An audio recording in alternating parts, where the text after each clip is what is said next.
आषाढातील पाऊस बाहेर बरसत आहे, आपल्या तना मनाला चिंब भिजवत आहे. अशीच एक पावसावरची कविता सादर करण्यासाठी येत आहे सुनीता क्षीरसागर. कसं असतंय, बाहेर सरी असल्या की त्या आपल्या मनातही सरी उमटतात. आणि जसं बाहेर सरी, आत सरी, येथे सरी, तेथे सरी, आवाज सरींचा हा जल्लोष कुणाचा आहे? मुलींनो, हा जल्लोष तुमचा आहे. हा जल्लोष मॅग्नोलियाचा आहे.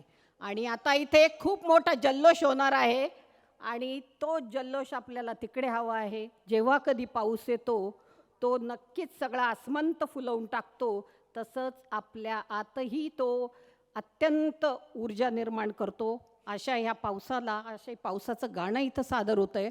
मला 2 ओळी म्हटल्याशिवाय चैन पडणार नाही.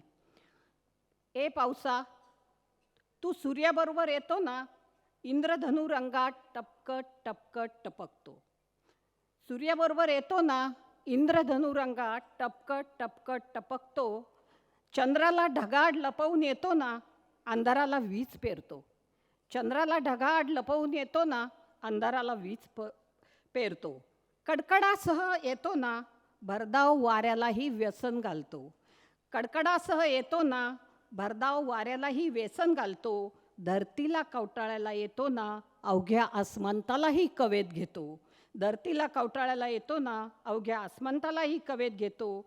असा हा पाऊस माझा असतो, असा हा पाऊस माझा असतो. कधी कधी तो तुमचाही असतो. इथे आता खूप जोरदार सरी कोसळणारे, जल्लोष होणारे. तो जल्लोष तिकडेही हवा आहे.